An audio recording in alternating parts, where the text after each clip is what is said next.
In this video, we'll take a look at how to take a quiz in Lamakū. Now, it could be that your instructor has embedded or placed a quiz activity inside one of your modules, one of your content areas.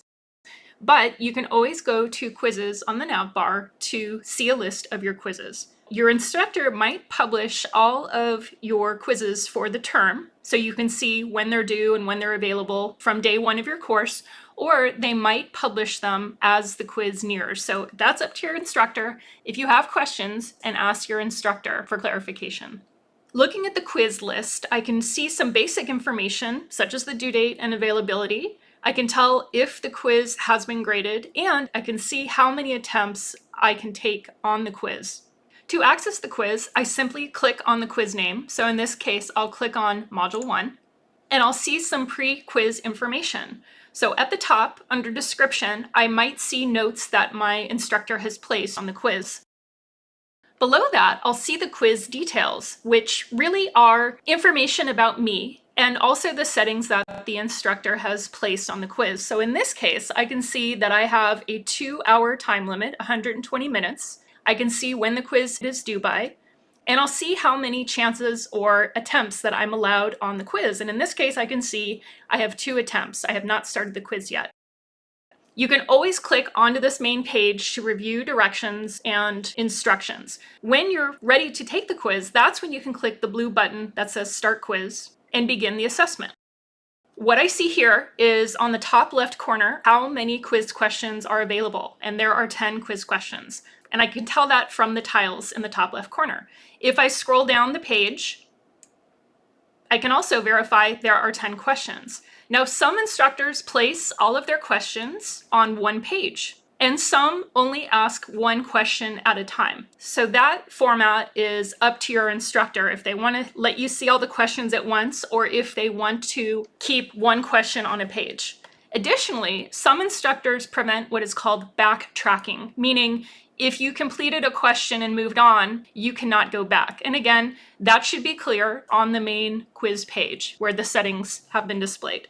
I can also click on quiz information if I want to see that information one more time, and that will pop up in the quiz itself. I don't have to leave the quiz or try to open another browser for that.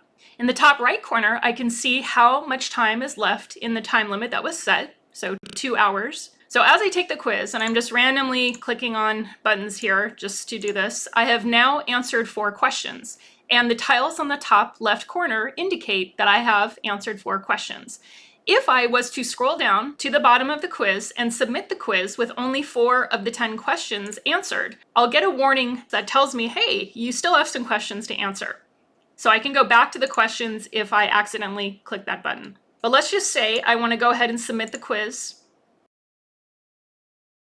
I'll get a confirmation, and if the quiz questions do not require any grading, such as they're multiple choice and true/false, so the system can automatically grade the quiz, I will see my total score. However, I might need to wait for my instructor to go back and grade any open-ended questions.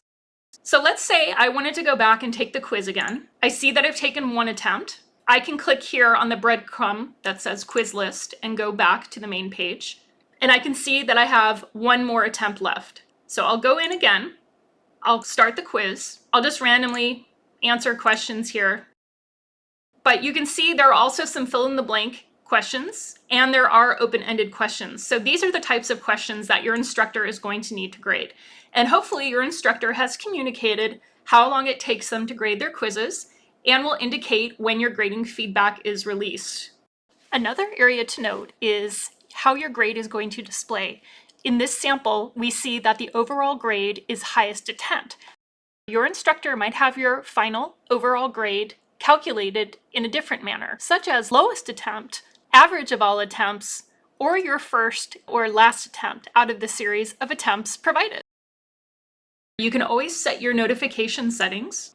In the desktop laptop view, I can select to be notified when my grades have been released or updated. I can even receive an email of the score in the actual email notification. And I can even click the reminder that a quiz due date or end date is 2 days away. If you're using the Pulse mobile app, be sure to go in and update your push notifications there, because the Pulse mobile app settings are different than laptop desktop email settings.